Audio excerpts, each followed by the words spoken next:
So we're trying to figure out what to do with this thing, and we just are going to snag some parts from different things. We've got our Trail Kings with our wheel inserts, our tire inserts. And then we've got this motor ESC combo. We'll link to it in the description below. It was like super cheap off Amazon, I believe. We're going to see how that works. And then we've got, I believe this was an AliExpress transmission for like 20 bucks, 25 bucks. It's all metal. We've got to put a different motor plate on it. But there you go. You can see the insides while it's apart. We're putting the motor plate that came with this motor because this motor plate does not work. It's just not right. We might have to modify this one anyway, but we'll see. So anyway, we're going to put all this together. We've got this aluminum belly plate. We'll probably end up using some stock links. We've got these hot racing shocks. Maybe we'll throw those on there. I've got a whole boatload of these. Somehow I ended up with like 7 of these, 8 of these. I don't know why. I don't know why. So we'll use that because we're going to use our NSD RC servo probably in the belly dragger. That's where it's supposed to go. We have some other stuff for that too. Let's see. We have some brass diff covers. I think there's like $3 on Amazon. I'm sure they'll be fine. They're diff covers. I mean, do I really need Trial diff covers? They're brass, they're heavy. As long as they mount fine and the tolerances are good, who cares? Mofo RC, best servo mount ever. I don't know, that's probably gonna go on the belly dragger. We'll see. But for now, we're just gonna try to take the extra parts we do have, not from our stock rig now. We're gonna build this little guy up and see if we can get a running rig just out of our extra stuff. Knowing my luck, we'll be missing something stupid like a front axle dog bone. I have to find a front axle. I've got a rear axle. Somewhere I've got a front axle up. And, but knowing my luck, we'll be missing something stupid. So, oh, drive shaft. We got our drive shaft. We have a bunch of different stock links. Worst case, we'll use stock links. Anyway, right now we're working on this. Motor, transmission. Oh, we got a 20-tooth. There it is. 20-tooth pinion from Mofo RC. We're going to throw that on here because we're going to see if we can make it kind of go fast a little bit. It'll be fun. We like go fast for some reason. I don't know. I know we do crawlers, and crawlers are slow, but I also like fast. I just want to pop on here one more time just to tell you guys, these AliExpress transmissions are fantastic. I haven't had any issues with them. We're running them in this guy, and it's running a buzzsaw, so it goes fast. And I mean, they're all metal, and their bearings are good. The machining of the housing is great. I don't know. I feel like you can't complain about these at all. They are fantastic. Anyway, back to it.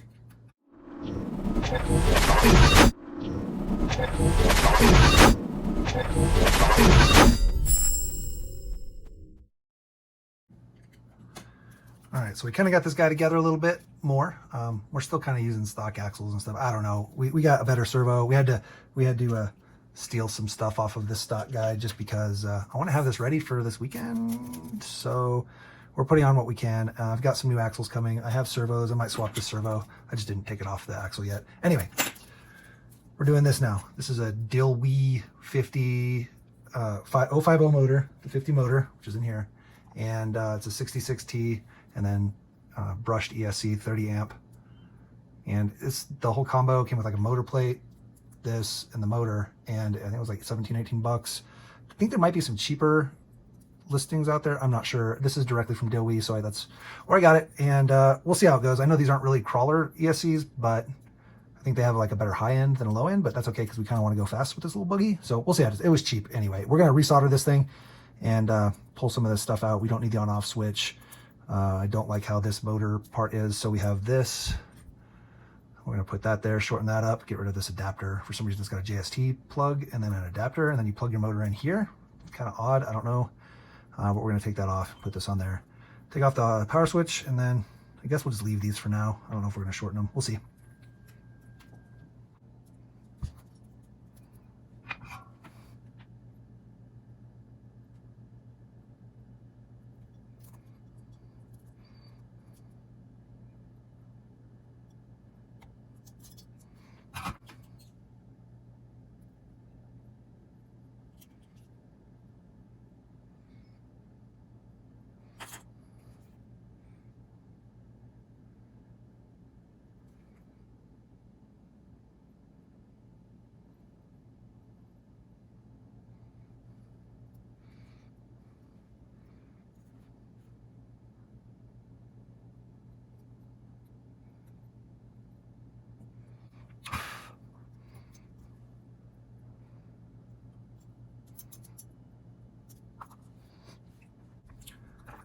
So one thing I like to do along the way is test.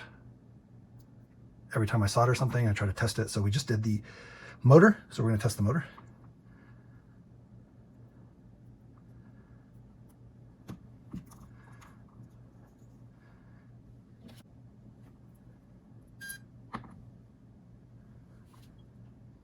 All right, we're all bound up. Servo's working. Oh no, we put the motor backwards. I mean, we kept it red on red and black on black, but looks like we need to swap it. That's okay. All right. So we're good there. We can test it again.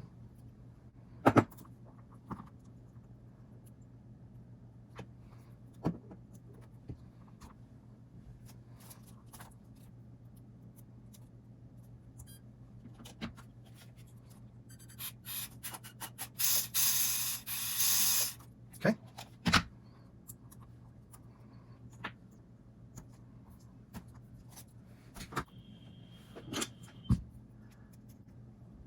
Now we're going to get rid of the power. So we're basically just going to pull the wire out and bridge the solder.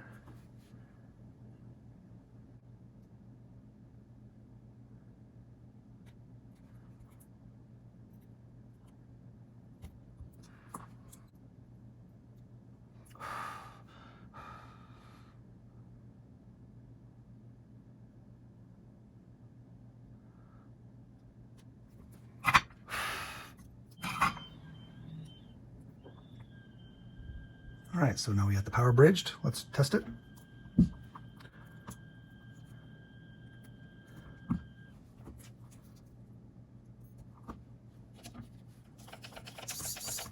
We're good. I think we want to go ahead and shorten this up a little bit. It's just too long.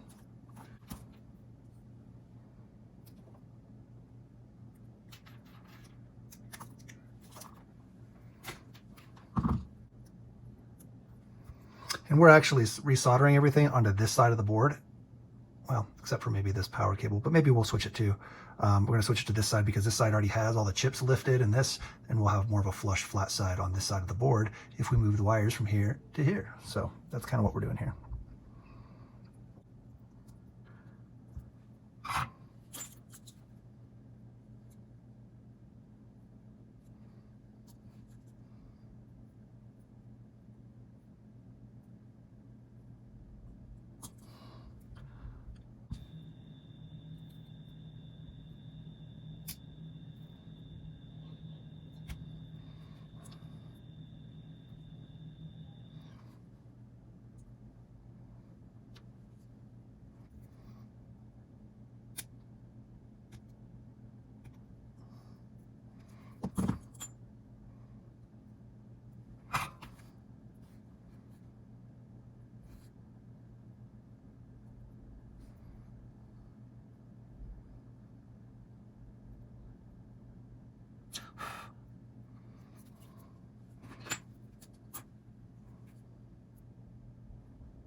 All right, let's go ahead and test it.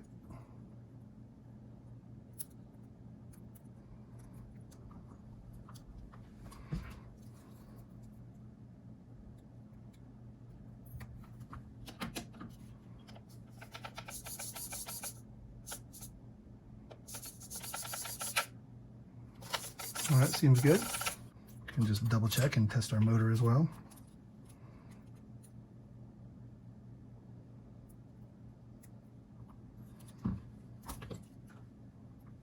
Don't let the boards touch. They're not coated.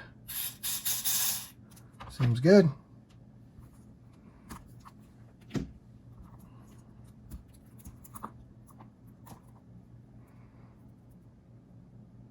And I guess we should just, we might as well, this battery lead is just so long, we might as well flip it and cut it.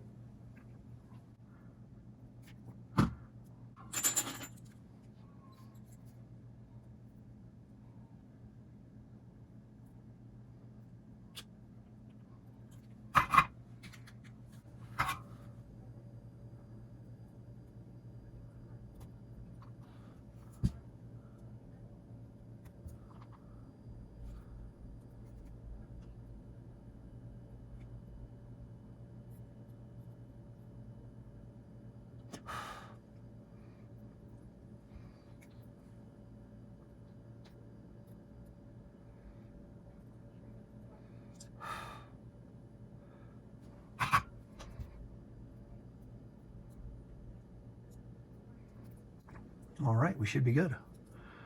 Everything's soldered back how it was. Let's test it. We are golden. So it seems good. We are actually going to now conformal coat it. So it's waterproof. It also will help prevent if things touch for any reason. You'll be less likely to get an arc and short out the board or fry anything. So we just like to put a good conformal coating layer, a couple on there. Just remember when you're conformal coating, don't get it on your pins, anywhere like the servos plug in, because then you won't be making contact. So just keep it on the board itself. All right, we got it all conformal coated. We got it all installed. Got our receiver, our speed control, our battery. It all fits. Annoying blinking light because we're using this receiver ESC combo in receiver mode only, but we are good. So one of the things about this receiver, there's a little switch on here, and this switch changes it from forward reverse to forward brake, let go, reverse. A lot of road cars, for those that only do SCX24s, you may not know, but most RC bashers and road cars, they have forward and then reverses brake. So if you go forward and let go, it'll actually freewheel forward, and then you can hit brake and it'll stop you. The motor kind of puts resistance to stop you, and then you hit reverse again and it makes you go in reverse. Crawlers, however, are just straight up forward, reverse. But this ESC, if you switch it, little switch right there, you have forward and then brake, forward and then brake, forward, brake, and it will also roll. We have a lot of resistance because of the worm gears, but in like a real diff, you would see more free rolling, and then brake and then reverse. And you keep going in reverse until you go forward again. Forward, brake, reverse. Anyway, enough of that. We got her going. We need to do more upgrades though, so we're gonna do more. So we got the RC Lions on here, Trail Kings with the tire inserts, not foams. The Dilwee speed control and the motor they sent, which is a 66T. Stock receiver that fried, so we're using receiver only. We're still doing the stock there. We can put an Emax in there, I don't know. Hot racing, it's actually pretty light. I think the wheels and tires are just like the heaviest part of it all. So if you notice, actually too, we have +4 axles on the rear and stock in the front, so they're not perfectly straight, which is not good for crawling, but again, we're just trying to have fun, and I don't have any plus fronts, I don't think, or I didn't want to switch them. I'd have to look. I think I do have some, I just didn't switch them. But yeah, anyway, kind of a cool little setup. Big ass tires, I like it. All right, so we kind of got it a little closer to what we were hoping. Again, we still got a lot of stock parts on here that are going to get swapped out at some point. Again, it's just baby steps. So we went ahead and made a little mount. I don't know if you can see it. I actually have to pull, let's pull the battery out and you can see it. Just like a little shelf out of, you can see it right there. Put a screw in here, screw in there. Just made a little shelf out of an extra steering link. This bar here, we have like a bunch of these, so we just cut it and drummed a little hole and laid it in there, and that gives us a shelf to put our battery on. So we can tuck it up in there and it stays, especially with the Velcro on there. And then we actually, we took some black paint, you can barely see it, and covered the LED because it was just annoying us because it blinks all the time. But you can still see it, but at least it's not like super bright. It was legit just like, it would light up the whole area if it was even remotely dim. Even in the sunlight, you could see it blinking. So now it should be a lot better. We did the same thing on this guy here. You can't really see it. And that one only actually turns on when you forward or reverse. It's blinking right now because the transmitter's off, but here we go. New front steering links, where you try and run these little budget servos. It's better than stock. Don't know if it's better than an Emax. Not as good as the high-end stuff. Our cheapy motor and speed control. Hot racing shocks. Our Trail Kings with tire inserts. That's about it. Pretty straightforward. Pretty easy. It's fun. Whoa. Oh yeah, aluminum belly plate. Oh, funny enough, we had an aluminum drive shaft, but the front was for a deadbolt. So we had to use just a stock plastic drive shaft. So that's kind of funny. We don't know. We'll probably actually end up replacing both drive shafts with plastic. Well, I'll end up putting a stock drive shaft in here at some point, maybe. I don't know. I don't like the heavy rotating mass. The plastic's fantastic. People swap it out, all the plastic, all the length, all that kind of stuff. But I don't know. The plastic is nice. Lightweight is nice for something that's kind of rock bouncery fast. It doesn't need a lot of, again, it's not about total weight. If you're trying to make your rig just heavy, that doesn't make sense. Even if you're doing it all low CG, if you can reduce the upper weight, you don't need to add lower weight, right? It's all about weight distribution. So ideally, you would have the truck pretty much as light as you possibly could, period, full stop. As light as you could, full stop. So long as all that weight was as low as possible. If you could have all the weight of the truck right here in the diff or right outside on the axles, non-rotating mass on the outside, as all the weight, like magically, you could just put it all down there, you would, and you would try to make it as light as possible. At least that's my opinion. The weight is nice when you're trying to stick to rocks, but being lightweight overall will let you go up those rocks easier. So you just want to be able to make sure your tires are able to get grip. That's where weight comes in, being able to get enough grip. But if you're top heavy, you're having to add more weight because you're not getting enough grip on the climb because you're so top heavy, right? So if you were able to magically get rid of all the high center of gravity weight, you wouldn't need that much weight on the bottom end. I'm not saying weight is bad, but like ideally you want it lighter than heavy. 700 gram rig is crazy. And you're just putting lots of wear and tear on all your components. Servo, motor, speed control, shocks, bearings, everything. So anyway, enough ranting. This is fun. I know you saw it as a stock, but now it's got some +4s on it. We removed the +4 or the stocks on the front. It was not +4. Now it is because it was rubbing just too much with these big tires on it. So, yup.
Not even sped up. Jeez. A beast.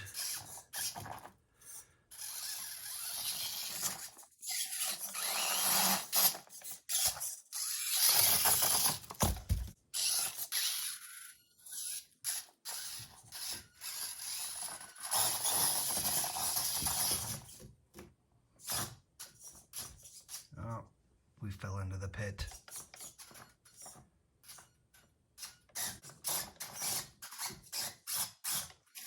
I don't want to break anything.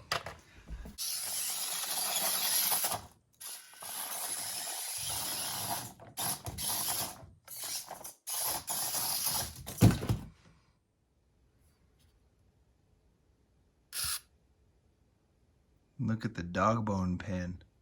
This is why we need some good CVDs. Look at that dog bone pin sticking out.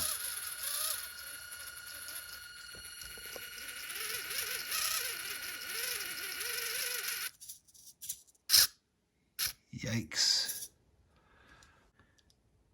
So look at that. That's just asking for problems. So we gotta fix it. This is why you want CVDs. So you can see we kind of fixed it. There's a couple different ways you can do it. You can try to flatten the center of this with like a punch and, you know, just kind of flatten it down. It's kind of hard. Depends on the material it's made out of. Or you can try to Loctite it, or just kind of get some super glue in there and put it back in with super glue. That'll kind of help keep it in there. It'll probably eventually break loose again, but it'll at least keep it in there for a while, you know. Just got to keep an eye on these, even when they're brand new, you know. They could pop out at any time. So you can kind of see on this guy, he doesn't have the best low end control, like especially on flat ground, and the reverse is not very smooth. That's really the speed control. It's just a cheap speed control. That's about as slow as I can get it, and I'm just barely. From going as slow as possible to just a little bit faster is like just a jump. You can see it. But again, the point of this is supposed to be a rock bouncer, and we can rock bounce.